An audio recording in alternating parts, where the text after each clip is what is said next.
Bem, vamos falar agora sobre o que nós vamos chamar de utilidade indireta.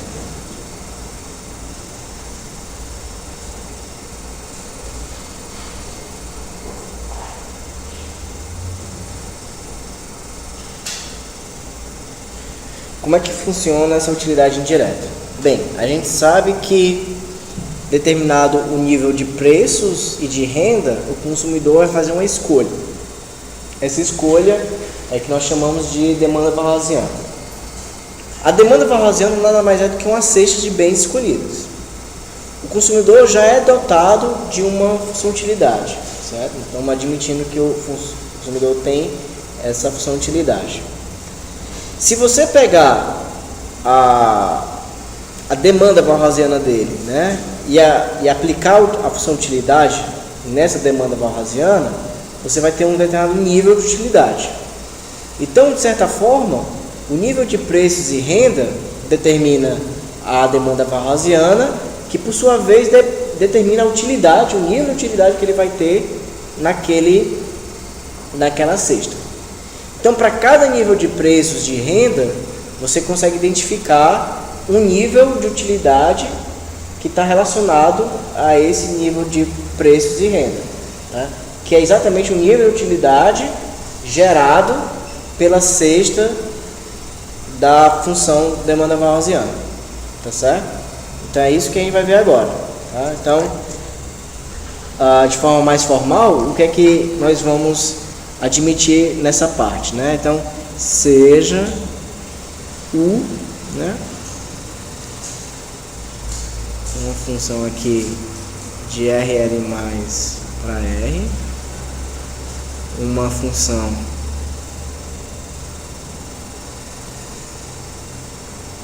de utilidade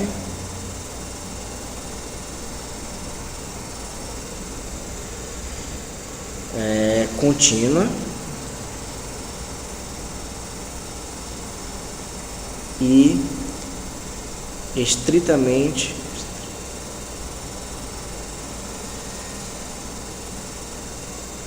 côncavo.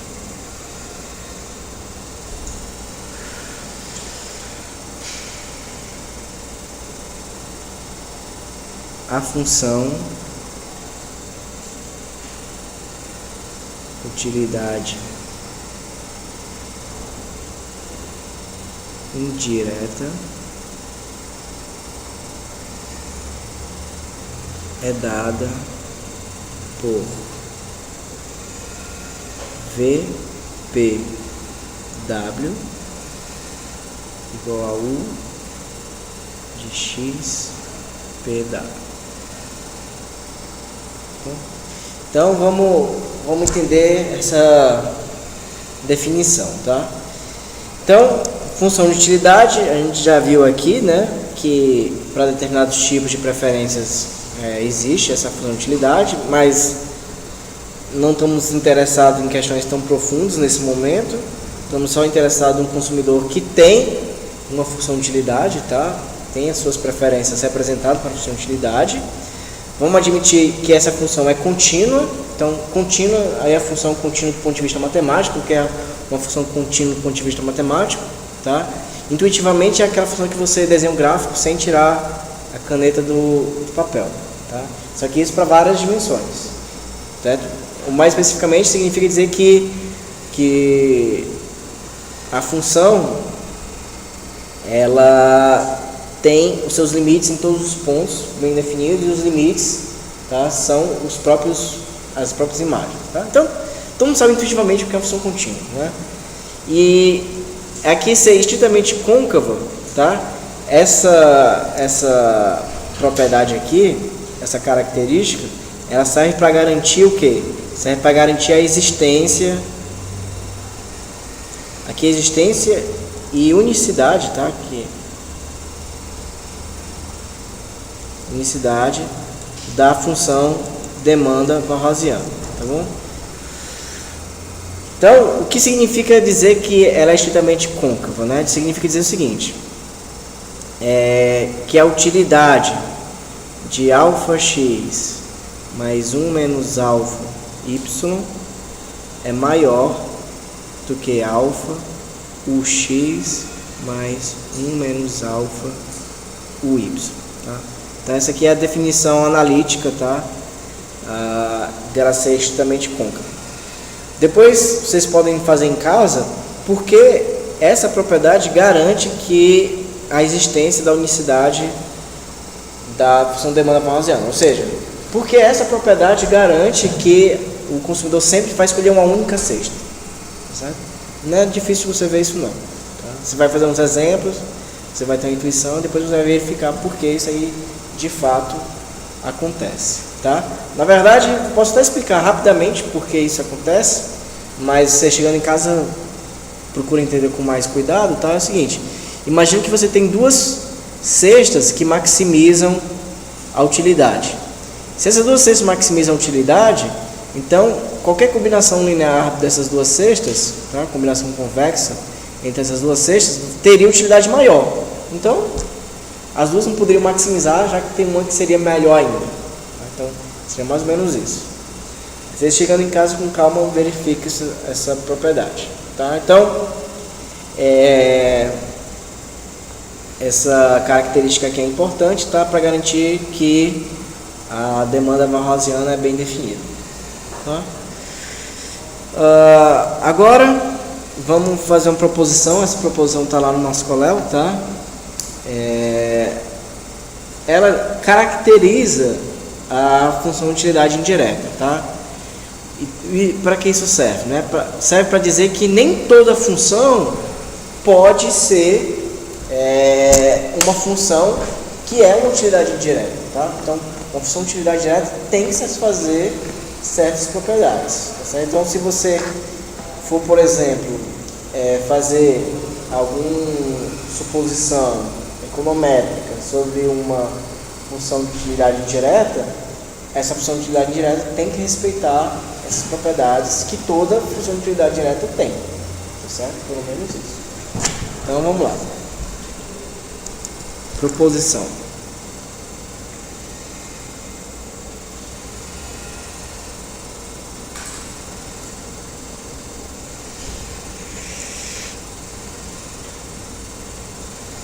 Seja U contínua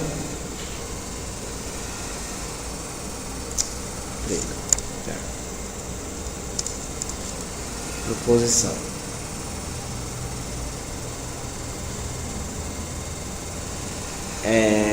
Essa função de utilidade indireta definida para PW maior que igual a zero possui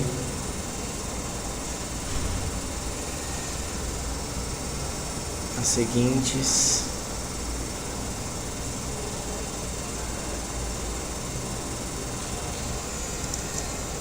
propriedade número 1. Essa V de PW ela é homogênea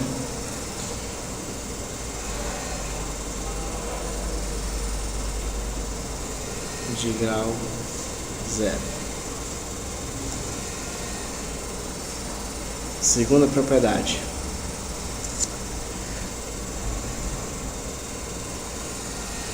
Ela é estritamente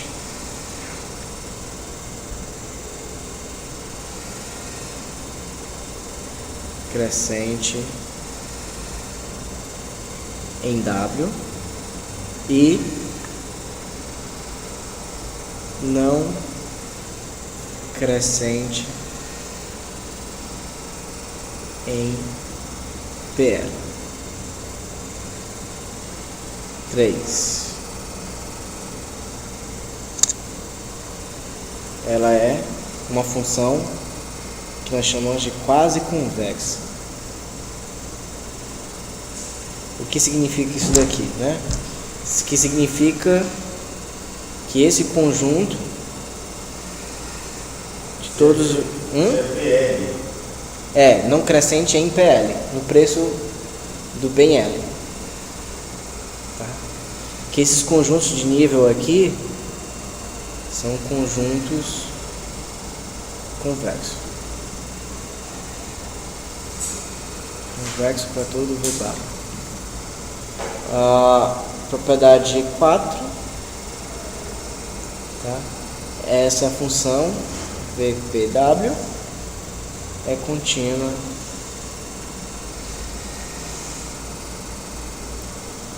em P e em W. Tá? Então, toda função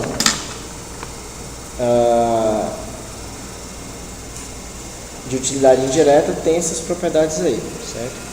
Desde que, obviamente, tá, a função U seja contínua e estritamente côncava.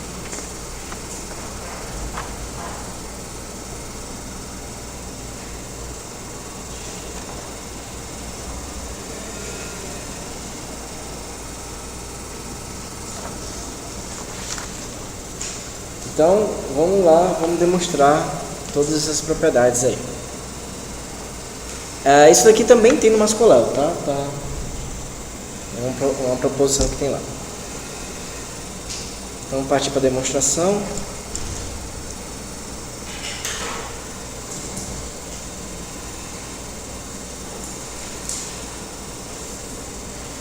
Então, a primeira propriedade diz o seguinte, né? Que ela é homogênea de grau zero.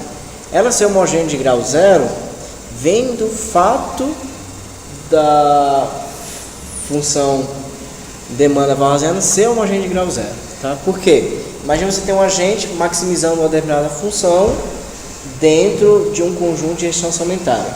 Certo? Quando você tem assim um certo vetor de preços P e W e você multiplica todos os preços por W, por alfa e a renda por alfa, esses dois conjuntos aqui são os mesmos. Tá certo? Por que são os mesmos? Porque os dois, eles são definidos a partir da mesma desigualdade, né? Então, ó, quem é esse conjunto aqui? Esse conjunto aqui é o conjunto de todos os x tais que Px é menor que ou igual a W. Esse cara aqui quem é? É o conjunto de todos os x tais que alfa P vezes x é menor que ou igual a alfa W. Como esse alfa aqui é o mesmo que está dos dois lados, e ele é um cara positivo, tá? Você corta aqui, e essa desigualdade aqui é a mesma que essa. Então os conjuntos estão definidos da mesma forma. Tá? Então essa igualdade aqui é a igualdade quase tautológica, tá bom? Então se você vai maximizar uma função nos mesmos conjuntos, obviamente você vai ter o mesmo ponto de ótimo, tá bom? Então, quando você tenta, lembra o quê? Que esse PXW, ele é o argumento que maximiza a função U, certo? Com o X dentro do PW. E o X de alfa PW, quem é? É o ponto que maximiza, então esse argmax na verdade é isso. É o ponto que maximiza a função dentro desse outro conjunto aqui. Tá? Isso aqui, as duas por definição. Só que, ó, olha só, esses dois conjuntos aqui são os mesmos. Se são os mesmos, você está maximizando a mesma função dentro do mesmo conjunto. Então, obviamente, esses dois caras aqui são iguais. Se esses dois caras são iguais, quando você aplica uma utilidade, na verdade uma função qualquer, em dois vetores que são iguais, obviamente a imagem também é igual. Tá? Então, o V do PW, que é U de X de PW, vai ter que ser igual ao U de X alfa P alfa W. Por quê? Porque esse cara e esse, na verdade, são o mesmo ponto. Esse aqui vai ser V de alfa P alfa W. Então, a função utilidade indireta, ela é homogênea de grau zero. Em termos econômicos, o que isso quer dizer? Quer dizer o seguinte, que se todos os preços da economia são multiplicados por um fator e a renda do consumidor é multiplicada pelo mesmo fator, a utilidade que ele tem naquele ponto específico da economia não vai ser alterada. E por que não vai ser alterada? porque ele não altera a cesta de bens dele. E se ele não altera a cesta de bens dele, automaticamente ele não vai alterar o nível de renda que ele obtém com aquela cesta de bens. Tá certo? Então todo esse blá blá blá, tá? Todas essas comparadas servem só para dizer isso.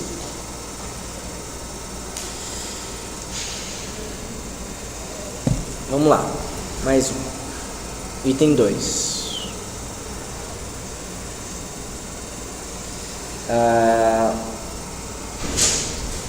Ele diz que a função ela é estritamente crescente em W, certo? E não crescente em PL, né? Então, olha só o que acontece. Digamos que você tem um determinado nível de preços, tá? Um determinado nível de preços P e um determinado nível de renda W. Com esse determinado nível de preços P e W, você consegue montar o seu conjunto aqui de restrição orçamentária. Então esse aqui vai ser o nosso B de PW, tá? Conjunto de todas as cestas que podem ser compradas com nível de preços P e renda W. O que vai acontecer caso você aumente sua renda? Ou seja, que ela sai de um W e vá para um W'. O que vai acontecer com esse conjunto aqui? Ele aumenta ou ele diminui? Aumenta, e aumenta de que forma? A gente pega essa reta aqui e desloca para a direita. Ou seja,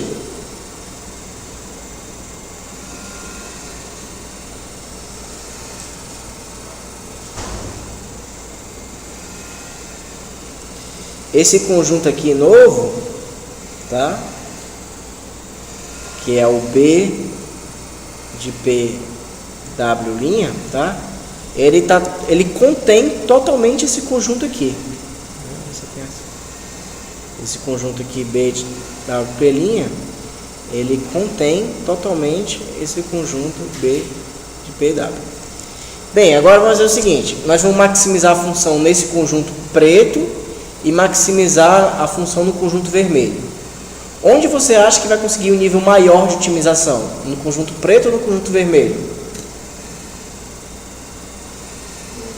No vermelho. Por quê? Porque você tem mais possibilidades de aumentar a sua função. Então, imagina, você quer maximizar uma coisa. É mais fácil você fazer com que esse resultado seja grande se você tem muita restrição ou se você tem pouca restrição? Se você tem pouca restrição, é mais fácil que o seu resultado seja o maior possível. Então, se você tem um conjunto dentro do outro, o conjunto que está por fora, né, digamos, que contém um conjunto menor, o ponto de máximo dele vai ter que ser maior do que o ponto de máximo do conjunto menor. Né? Maior ou igual. Né?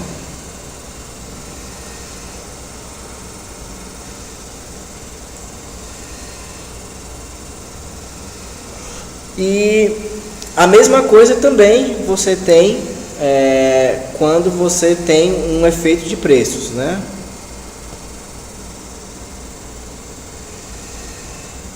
Quando você tem aqui um determinado conjunto de restrição orçamentária, P e W aqui,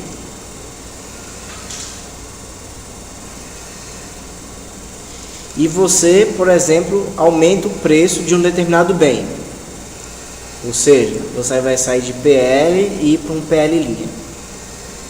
Se você aumenta o preço de um determinado bem, como é que esse conjunto aqui, o novo conjunto de restrição orçamentária, vai se relacionar com o preto? Ele vai estar menor ou vai estar maior? Vai estar menor, né? E vocês já aprenderam lá que vai ficar uma coisa mais ou menos assim, né? Então esse daqui, ó, seria o nosso novo conjunto de restrição orçamentária. Dessa vez mudando um dos preços, né? Ou seja, o teu conjunto é menor. Se o teu conjunto é menor e você quiser maximizar uma função, você vai estar em melhor situação quando você maximiza a função dentro de um conjunto grande em relação a maximizar a função dentro de um conjunto pequeno. tá? Porque você tem menos possibilidades de escolhas. Então, o teu máximo pode estar aqui, mas tem uma chance dele estar também fora. Tudo bem até aí? Então, o que está querendo dizer é o seguinte: esse item 2, né? Esse item 2 está dizendo o seguinte, que se você aumenta a sua renda, a sua utilidade final também aumenta, certo? Porque se você aumenta a sua renda, você tem mais possibilidades, você pode escolher uma cesta que dá uma utilidade um pouquinho maior, então o seu nível final de renda vai ser maior. E se os preços aumentam, né? O que acontece? Você diminui o seu conjunto de gestão orçamentária, você tem menos possibilidades, então você tem chances de diminuir o seu nível de renda. Certo? É isso que está dizendo esse item 2. Então a função que seja uma função de utilidade direta tem que ter essas características. Tá bom? Ela tem que ser quase convexa. Tá? Essa daqui é mais chata de demonstrar.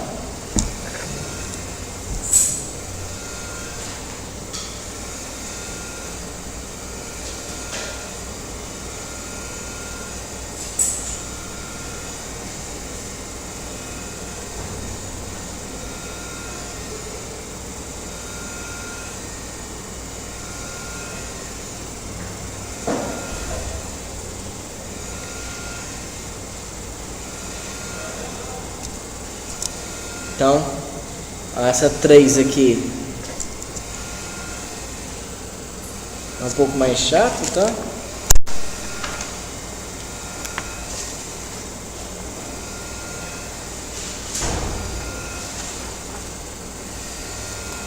E eu vou deixar pra casa, tá? Vocês olham lá no nosso canal. A 4, ela nem vale a pena vocês olharem não, tá? Porque na 4 vocês usam um teorema chamado teorema de máximo de Berge, coisa que a gente não vai ver aqui, tá?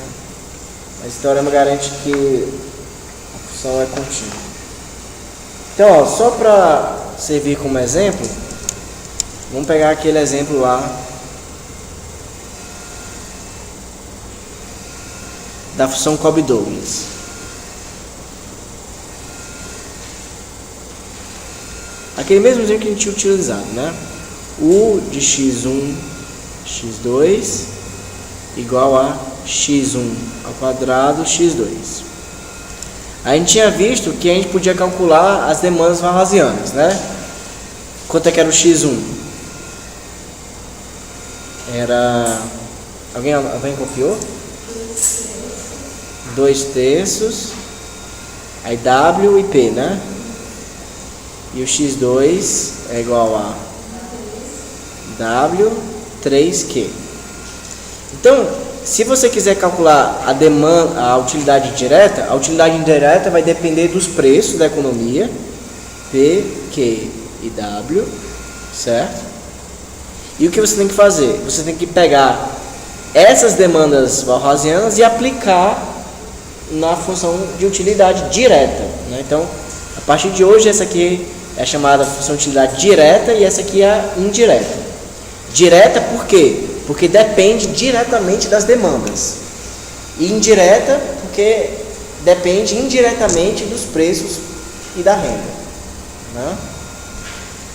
Então, se você pegar isso aqui e substituir lá, vai dar o quê? Vai dar 2 W sobre 3P ao quadrado vezes W sobre 3Q. Então, essa daqui é a função utilidade indireta, tá? Para essa função utilidade direta bem aqui, Cobb-Douglas. Tá bom?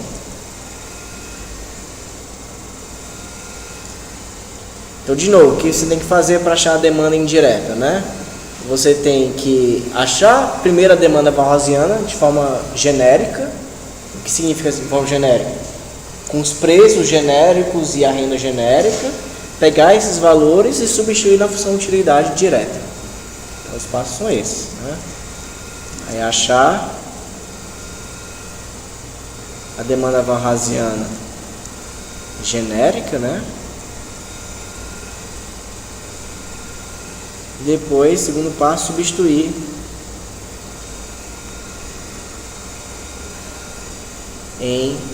na utilidade direta.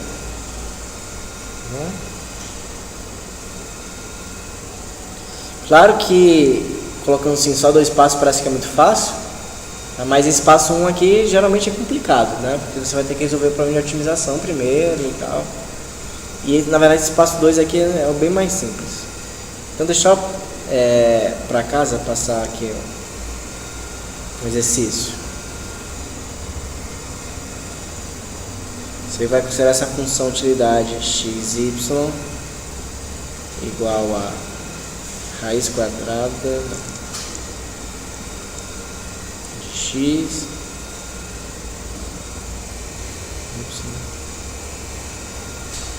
ao quadrado, certo? E eu quero saber quanto é que qual é a fórmula, tá? Da utilidade indireta.